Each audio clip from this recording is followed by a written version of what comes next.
I'm Diane Pennington of the U2 conference staff, and it is my pleasure today to be hosting Greg Funderburk for our next session. He is a pastoral care minister, a lawyer, and a writer. His first book, The Morning Wave, was named one of the best books of 2020 by Kirkus Reviews.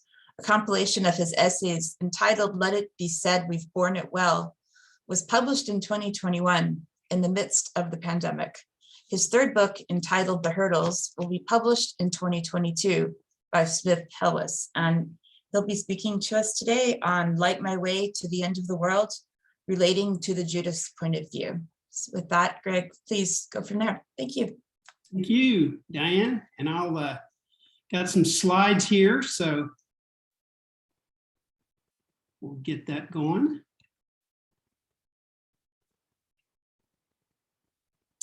All right. Okay, I guess everybody can see that, hopefully. That's great. Yeah. Terrific. And as Diane mentioned, I used to practice law. I'm still a lawyer, but now I'm a pastoral care minister. And you two kind of have played a little bit of a role in my transition there. As I had a ordination service that the church ordains its ministers, our church does. And my sister was going to come in from Los Angeles to see it.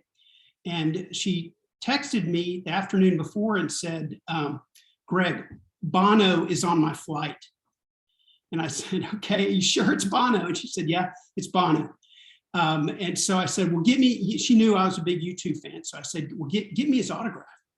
And so, well, a couple, 2-3 hours passed and I got another text and I opened it up and it was a video. And apparently Bono had gotten up to go to the restroom and my sister cornered him on his way out and asked for his autograph. And apparently said, yeah, I won't do an autograph, but I'll do a video. And so he did a video and he said, what, she begins to film and she says, and he says, what, you know, in this Irish brogue, what's his name again? And she said, Greg. And he said, Greg, congratulations on your ordination. And always remember, truly, I tell you, whatever you do unto the least of these, you do unto me. And it's that's from the Gospel of Matthew, and it's Bono's. He often quotes that verse, and I really have kind of taken that almost as a little bit of a God wink, and I have done a good deal of teaching U2 in our church using this book, One Step Closer. And really using a lot of U2 songs. I probably taught 35 or 40 different U2 songs to different venues in our congregation. But the one that everybody seems to enjoy most and lean into is Until the End of the World, which I'm going to speak about a little bit today from Achtung Baby. And I think especially in the church context that the reason that people kind of lean into this is because the lyrics cover two really iconic scenes from the Gospel of Matthew, from the chapter 26. And of course, it's the Last Supper, and there's a picture of Da Vinci's Last Supper there. And then the betrayal, the actual betrayal in the Garden of Gethsemane by Judas. And it's a picture by Caravaggio. You see Judas there, and you see Jesus, and in the corner, if you can see the fellow holding the lamp, that's a self-portrait of the Italian artist Caravaggio that he included in this painting. Now, the really interesting thing about this painting in particular, before we get to the song, is called The Taking of Christ. It was painted in 1602, and it's now in the National Gallery of Ireland in Dublin. But it's on loan from the Society of Jesus in Dublin, the Jesuits there. And the reason for that is that the painting, although it was painted in 1602, it disappeared in the late 1700s, and nobody knew where it was for about 200 years. Until this art historian happened to be in the dining hall of the Jesuits in that residence in Dublin and said, that painting looks like a great copy, an amazing copy of the Caravaggio original that's disappeared. And they thought that it was a copy of a painting by a painter named Honthorst, who was a follower of Caravaggio. But they took it down and they x-rayed it and they examined it, and it turns out it's the original. And so it's on loan to the National Gallery in Ireland in Dublin. And it was found about the same time that Achtung Baby came out. But as you probably know about this song in particular, in terms of the lyrics, just some basics. The narrator of the song is Judas, and Jesus is involved there too. It's a conversation between Judas and Jesus. When did it occur? Post-betrayal, after Judas had betrayed Jesus, probably after Judas's death, which leads to the question, where does this song take place? What's the venue? And it appears to be hell or an otherworldly realm.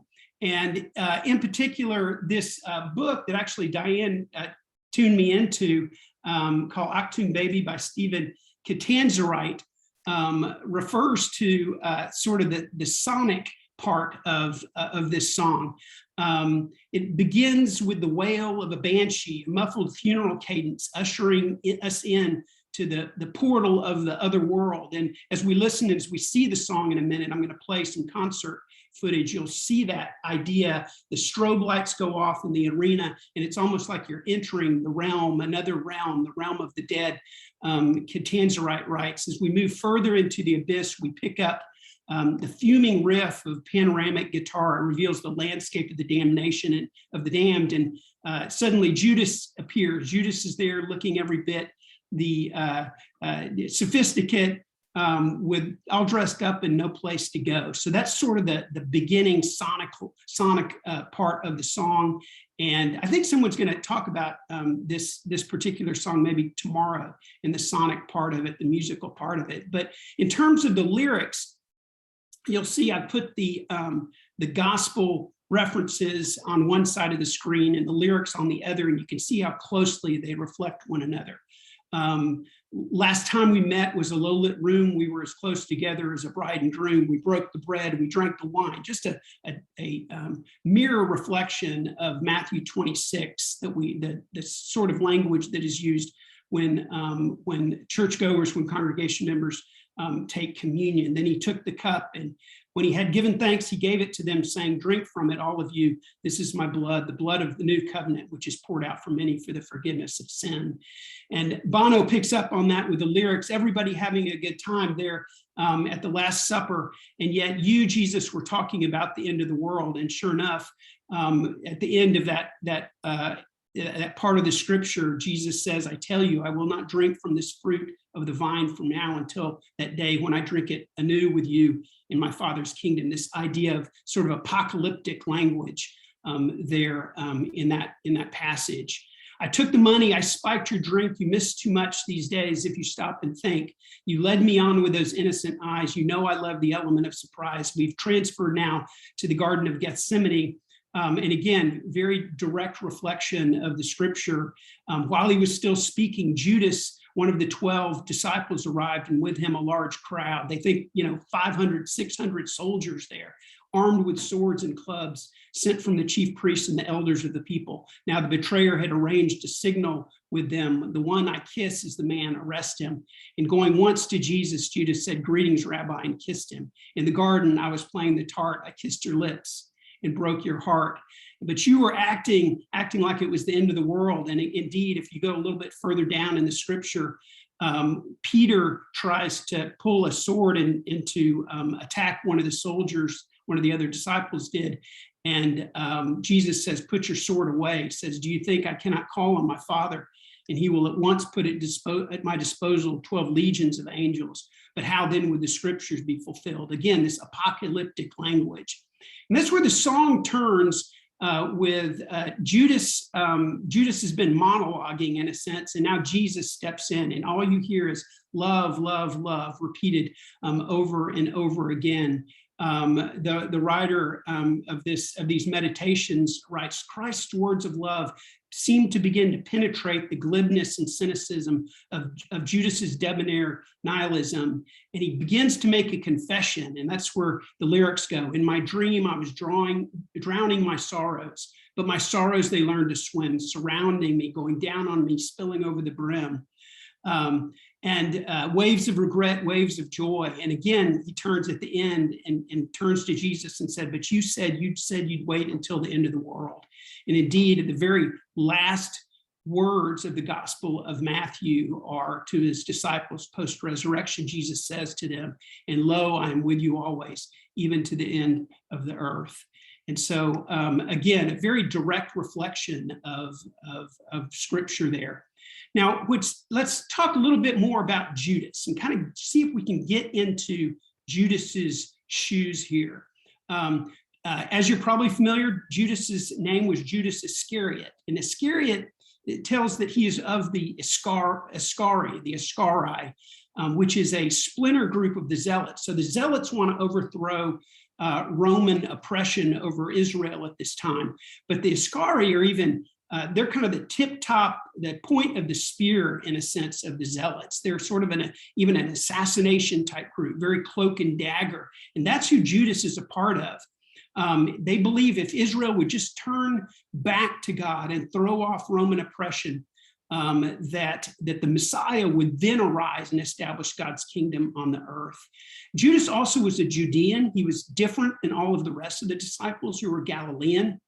So in their company, he would have been sort of sticking out like a sore thumb. Peter and some of the others were Galilean fishermen. Matthew in particular was a tax collector. So he would have been thought of as a traitor to the Jewish people. He and Judas would not have gotten along one bit. And then I want to turn a little bit to see if we can even dig a little bit deeper into who Judas was. This book, this novel, 1955, The Last Temptation of Christ, which you may be familiar with, whether the book or the movie, was pretty controversial when it came out in terms of the movie in 1988. Martin Scorsese directed it. But I think people sort of missed the point. They read, and perhaps if they saw the movie, they saw Jesus living a normal life with a wife and kids, and they felt that was heretical.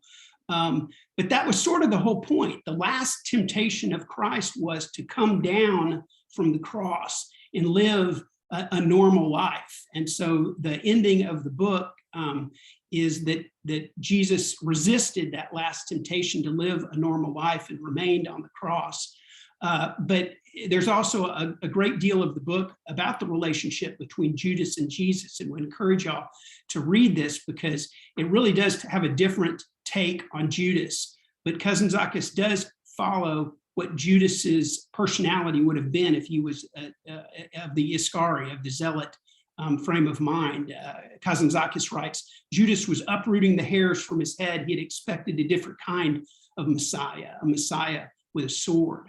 So really there is this conflict, very deep conflict between what Judas wants for Israel and what Jesus wants for Israel in the world, a conflict of two different kinds of love. In fact, the theme of Last Temptation of Christ, the book, is which road leads to the world's salvation? Is it force and power and self-assertion, or is it love and self-giving and suffering servanthood, as Christ taught?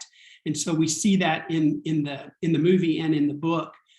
There's this really interesting exchange between Jesus and Judas in the book. It says, Cousin Zachus writes that Judas was not interested in the kingdom of heaven. His great concern was the kingdom of this earth, which is involved with men and stones, not prayer and clouds. The Romans, those barbarians, those heathens, the Romans were invaders in this land. First, they must be expelled. Then we can worry about the kingdom of heaven. But Jesus would have said to Judas, and did say to Jesus, heaven and earth are one, Judas, my brother. Stone and cloud are one. And heaven is not in the air, but it exists within our hearts. And so you see this dichotomy of approaches in Judas and Jesus. And I think that's captured so well in this song, Until the End of the World. And so we're going to play the concert footage. It's about 5 minutes. You've probably seen it before or experienced it at a U2 show. But you'll see Bono, of course, being the narrator, being the lyricist, speaking the lyrics, the words of Judas. And the Edge is playing the role of Jesus here. And they dramatize this story, especially at the end of the song. You'll see this entering of the other world first, a lot of strobe lights going off in the arena there at Slane Castle, adjacent to, and then this conversation that Judas enters into with Jesus. And then at the end, this battle between good and evil. Jesus and really Satan. I think he's transferred from Judas to Satan at this point. You'll even see, as you see in this picture, Bono puts the horns on and says, "See my horns." So let's listen to it, enjoy, and kind of, it's always interesting, I think, to listen to a song that you've heard probably many times, and maybe to see concert footage that you've experienced many times, but maybe from a different point of view, based on what we've talked about so far. And then we'll circle back and put ourselves back in Judas's shoes. But listen here as we listen to and watch Until the End of the World from Slane Castle in 2001.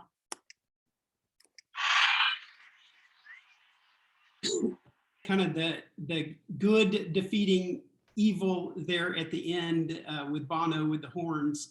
The kiss you saw, of course, and so they really were dramatizing the lyrics of the song and the gospel story there of Judas and Jesus. Well, what became of Judas? And I think what's really interesting about this question is it probably says a lot about us, where we come down on what became of Judas. The Bible, interestingly, says when Judas, who had betrayed him, saw that Jesus was condemned, he was seized with remorse. The King James Version even uses the term repented, and returned the 30 pieces of silver to the chief priests and elders. "I have sinned," he said, "for I betrayed innocent blood." And the priests said, "What is that to us?" They replied, "That's your responsibility." So Judas threw the money into the temple and left. And then he went away and hanged himself, which we know, but it's just so interesting that the Bible itself says that he repented. And according to the theology of the Bible itself, that means that you're not damned to eternal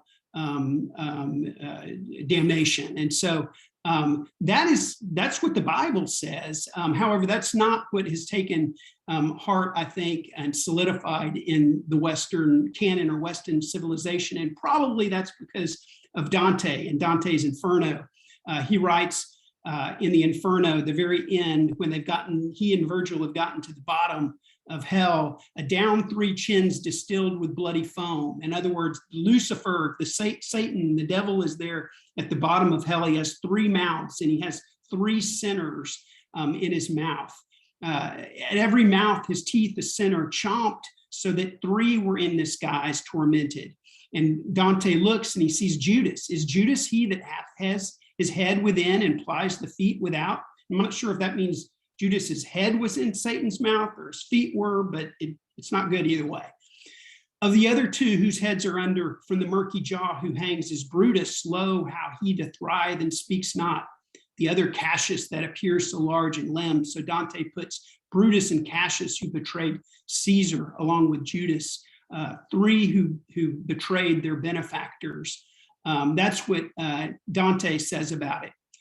Kazantzakis takes a different view. This is a really interesting section of kind of the climax, really, or a climax of the last temptation of the Christ, because even though Judas and Jesus were so different, the plot puts them together with Judas cooperating with Jesus. Not so much a betrayal, but going along with it, that someone has to betray Christ, and it's Judas. Kazantzakis writes in this conversation, "I'm sorry, Judas," Jesus speaking, "my brother," Jesus said, "but it is necessary." And Judas says, "I've asked you before, Rabbi, is there no other way?" And Jesus says, "No, Judas, my brother, I too should have liked another way and waited for one until now, but in vain. No, there's no other way. The end of the world is here." And Judas says, "You say I have the endurance. No, the closer we come to that terrible moment of betrayal, no, Rabbi, I won't be able to endure it." And Jesus says, "You will, Judas, my brother. God will give you the strength as much as you lack, because it is necessary. It's necessary for me to be killed and for you to betray me. We, the 2 of us, must save the world. Help me." Very different picture. Judas bowed his head after a moment and he asked, "If you had to betray your master, would you do it?" And Jesus reflected on it for a long time and finally said, "No, I'm afraid I wouldn't be able to. That is why God pitied me and gave me the easier task, to be crucified." Pretty remarkable way to put the story together. One last way that I want to say, because like I said, I think what we think of what happens to Judas says a lot about us. And there's a play called The Last Days of Judas Iscariot. And I want to tell you just a quick story about it. I was in Atlanta for a memorial service. And after the memorial service, I went to dinner by myself, and I was sitting at the bar having dinner, and two people left and two more people came and sat down next to me. And they were talking, and they looked vaguely familiar. And I looked down and I said, and I thought to myself, well, that's Sam Rockwell, the actor Sam Rockwell, and his friend who was an actor as well. And we just got to talking. They kind of actually started a conversation with me, and we talked, and I told them I was a minister, and we visited for a little bit. And finally I asked, how did you two meet? How did two actors meet? And Sam said, well, we met at a play that we did in New York called The Last Days of Judas Iscariot. And I said, well, that is very interesting, because I happened to have read that play about 3 months ago during the Lenten season. And so I knew about the play, and that did trigger my mind that I did remember that Sam Rockwell was in it. In fact, he played the part of Judas. And I said, well, how do you prepare to play Judas? And he said, well, I called Harvey Keitel, who played Judas in The Last Temptation of Christ, and we talked about it. And I asked him, well, what do you think motivated Judas? He asked Harvey Keitel, and Harvey Keitel said about Judas, he said, well, someone had to do it. And that this idea of it being Judas's destiny to have betrayed Christ is just a really interesting thought. And the way that The Last Days of Judas Iscariot ends, and I think this is where I lean into of what happened to Judas, but Jesus goes down into the underworld, not unlike this picture that Bono is singing about in Until the End of the World. And Jesus goes down and tries to save Judas again, tries to redeem him, forgives him, and tries to bring him from that realm. And the play ends like this, with these stage directions. Judas and Jesus there on stage alone under a spotlight. It says, Jesus sighs, and he takes off his shirt, and he plunges it in the bucket, and he rinses it, and he begins to wash Judas's feet, to cleanse him. Jesus washes meticulously and with care, and he washes and he washes. Perhaps the water is mixed with tears, and then the light fades, and that's the end of the play. That's how it ends. And like I said, that idea of grace is just a beautiful thought, that light in the midst of darkness that I think Achtung Baby really pictures and gives us imagination to see as well. And so as we conclude, I would recommend these books to you. One Step Closer, The Last Temptation of Christ is just a remarkable book in this play, The Last Days of Judas Iscariot. And just want to thank Diane and Scott and the others who are organizing this conference for the opportunity to speak. Thank you very much. Thank you so much for that, Greg. That's really interesting. I have tons of questions, but I want to give the audience a chance as well, because you and I've already spoken before. So if anyone has a chance, you can either put questions in the chat and I'll read them out, or just unmute yourself. We have a question here from Natalie, and she has asked, it's interesting that Bono takes the point of view of Judas in the song. What do you think the listener gets from hearing that side of the story? I think that's what's so imaginative about the song. I mean, especially when people talk about the spiritual aspects of U2's music, and we talk about in the church, it's so easy to take the point of view of Jesus, of the hero of the story, right? But I think it's very interesting to take on the point of view of Judas. And Bono talks about this. He says so much Christian music just doesn't have any tension to it. And therefore that juxtaposition is missing, and it's just not as interesting as it could be. And U2's music really kind of voices this thing called the theology of the cross, which is that we find God not so much in prosperity and in the clouds, but we find God in the rubble when we're serving others, when we're suffering with them. And I think it just makes it so much more interesting and imaginative and artistic to take on sort of the oblique or the point of view that's not expected. And I think that's what he's doing there. So with the, it's interesting looking at some of the other performances. So there's a question that I have, and I'm certainly not a minister, so I know you know the Bible better than I do. There's in some performances, I think maybe it was 360 or maybe later, where he's in the transition from that song to, I think is it to New Year's Day? But he says, comfort me, comfort me. And I'm wondering, I'm sure that's an allusion to the Bible, but I don't know what it is or why he puts it in there. Are you familiar with that? Yeah, in fact, it's in the 360 in the Rose Bowl performance when they sing and fill the world. They have this kind of these bridges that bring, again, if they're playing Judas and Jesus, they bring them together, and then at the end of the song they pull apart with a considerable velocity, almost like it was close. Jesus and Judas almost made this connection, this forgiveness, redemption connection, but it didn't happen, and they pulled apart. And then Judas, this comfort is, I think it's probably from Isaiah, comfort my people, this idea of Messiah coming to comfort my people. And you see that a lot from Bono in particular, going back to the Old Testament with the Psalms and Jeremiah and Isaiah and things like that. And of course in 40 and some of the other allusions to the Old Testament. Right. And have you seen, because I'm actually just looking through my, by the way, book club party I'm having tonight my time, You2 at the End of the World by Bill Flanagan. Just a quick plug for my book club, come to my party and you have the chance to win a signed copy by Flanagan himself. So big motivation, hopefully, to come to my book club party. But I was just looking at this, there was a time when it was during the Zoo TV tour, and he comes in and there was a lot going on in Germany, obviously at the time, and everyone was trying to figure out what's going on. And it says, it's on page 244 of Flanagan, if you have the book in front of you. And he says that until the end of the world took on a political charge in this atmosphere, which is doubled by the insertion of New Year's Day, a song at least partially inspired by and associated with the rise of solidarity in Poland 10 years ago. Now, the way that I see, because obviously YouTube's very active, obviously politics, religion, they're a bit softer with their approach to religion, but you have to look harder to find it possibly. But they've always, to me, been so good at trying to take sides without taking sides, so that they're not, they're making their statement, but it's never in a way that would make the other side angry. And so I'm just wondering, what you think about until the end of the world taking on a political tone. Was that because of this point in history? Was it because, because clearly it's not a political song in the same way we think of politics normally? So what do you think about that interpretation that at least Flanagan, it was written by what Flanagan wrote about it?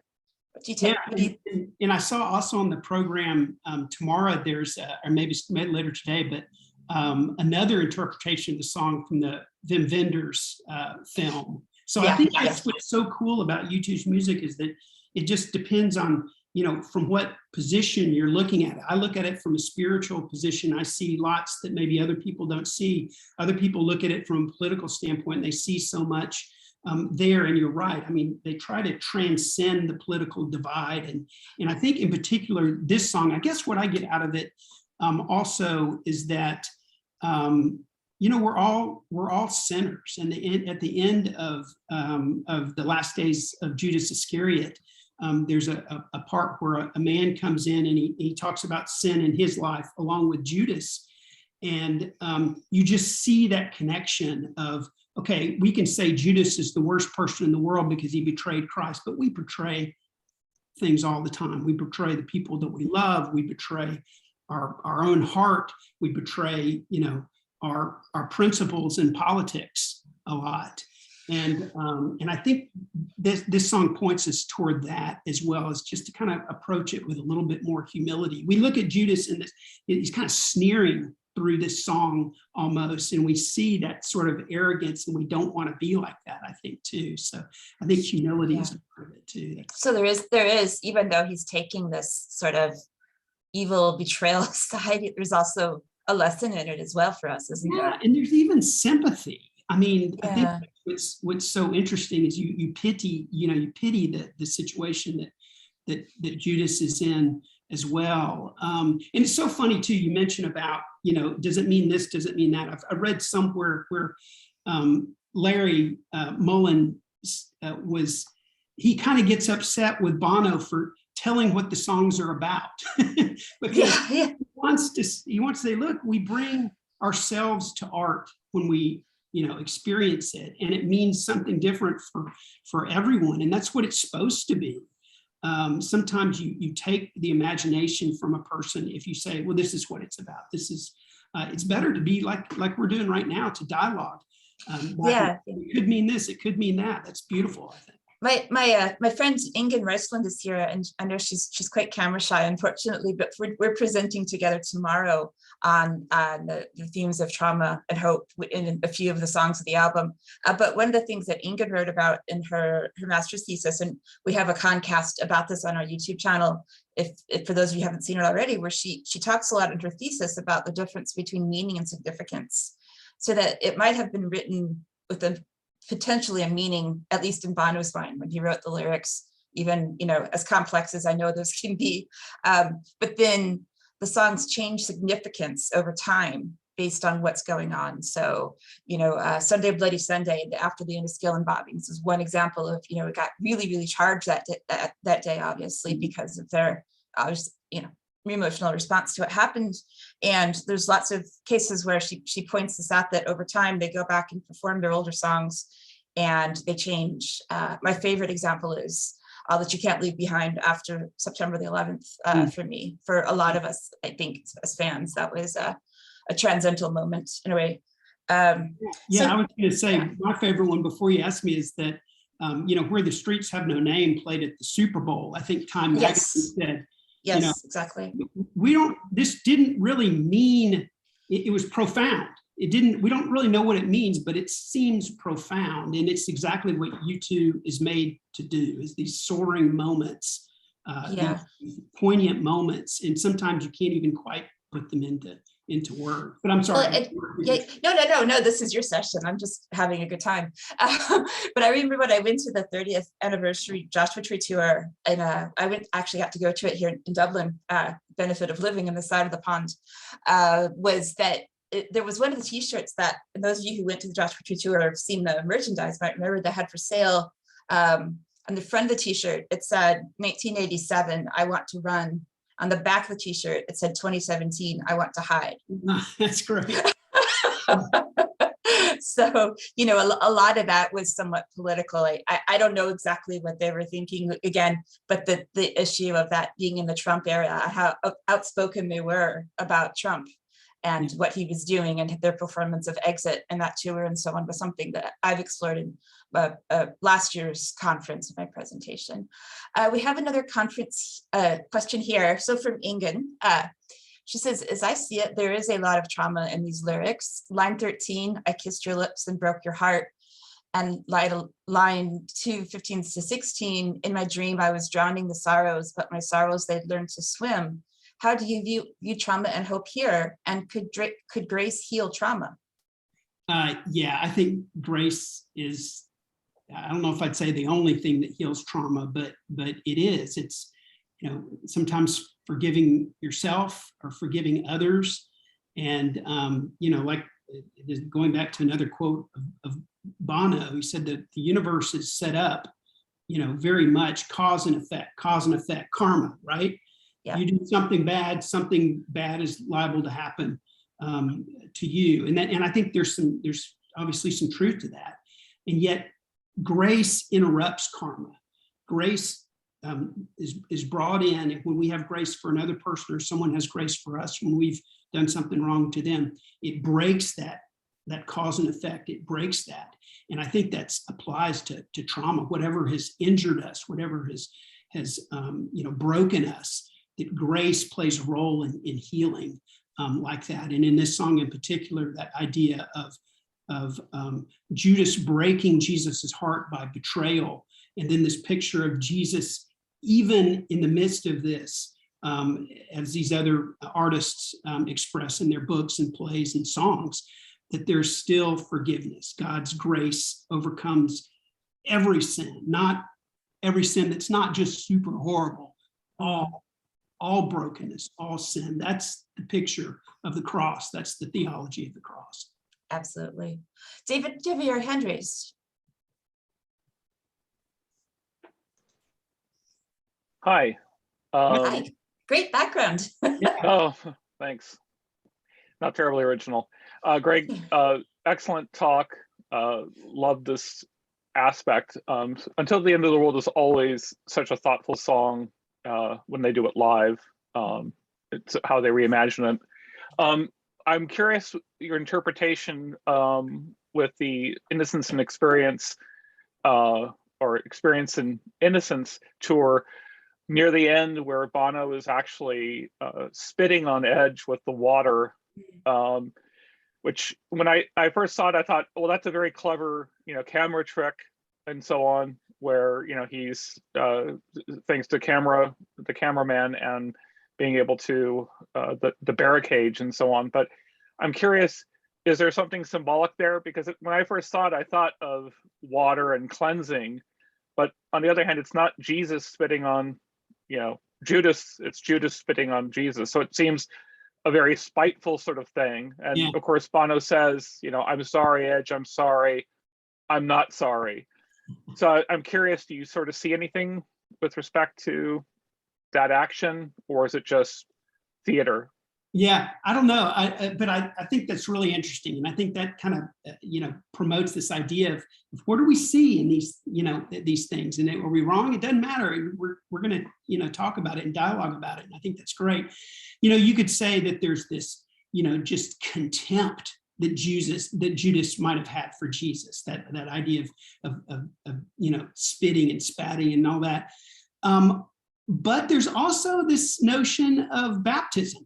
That's how we baptize people, is we in Baptist church, we immerse them. But in most churches, you sprinkle. And so maybe there's something there too, almost this idea of Judas in his role baptizing Jesus, which is, again, backward, but really, really artistic and interesting too, because it makes you think. I think that's really interesting that you saw that. I didn't even pick up on that, but that's really outstanding. Yeah. Thanks. Yeah. Sorry, Ingun wrote, thank you for the wonderful answer to Greg. So thank you. Sherry. Yeah, I see Sherry's question up there. That sounds like a really hard one, but go ahead. It's okay. I'm currently in my car, so I apologize. Yeah.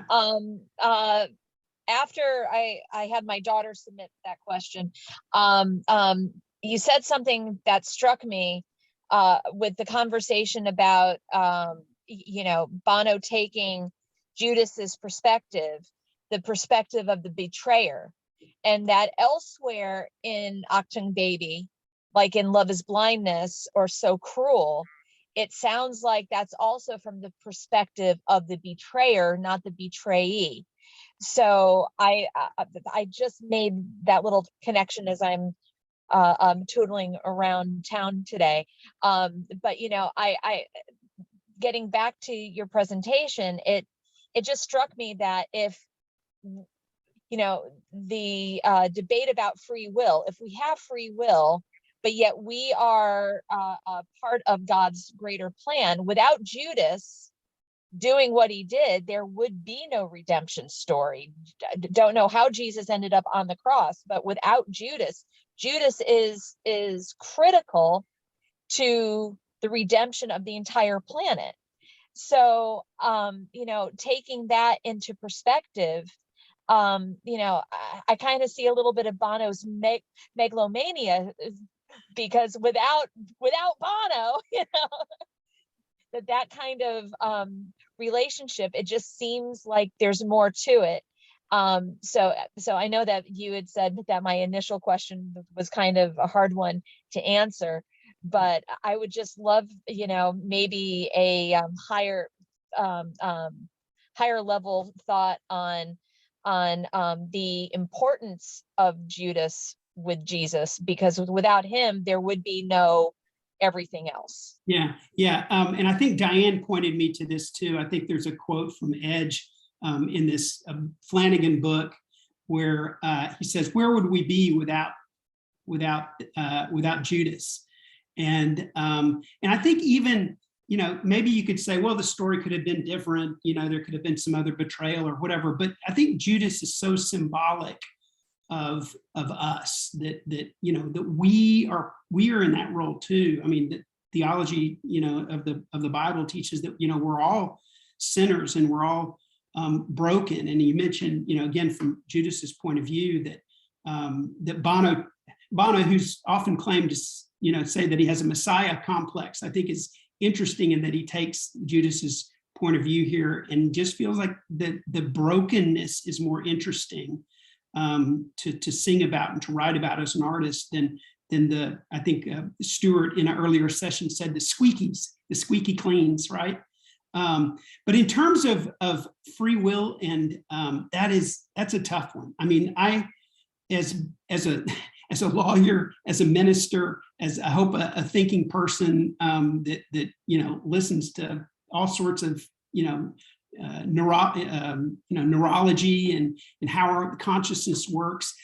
To say what is free will in our life and what is determined by our genetics and determined by our environment, it's really tough. But it brings up the question of was this sort of destiny? Was this was Judas destined to betray Christ? And that's what you struggle with. You struggle with what's within my control and what's not within my control.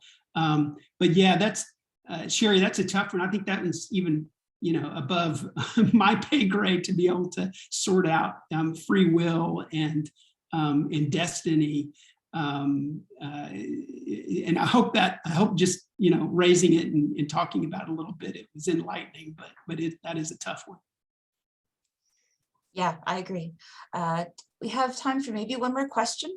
Let me say, I also see up in the chat that Bronwyn is friends with Sam Rockwell, and that is really cool. He was the nicest guy and has had a great dinner, and I'm sure he wouldn't remember me, but if you talk to Sam Bronwyn, tell him that I sure do appreciate the few minutes that he spoke with me, and he's even appeared in a sermon or two that I've given because of that really cool really cool interaction. And he gave my son an autograph because my son was a big fan, and it was really cool. So if you do see him, tell him thank you.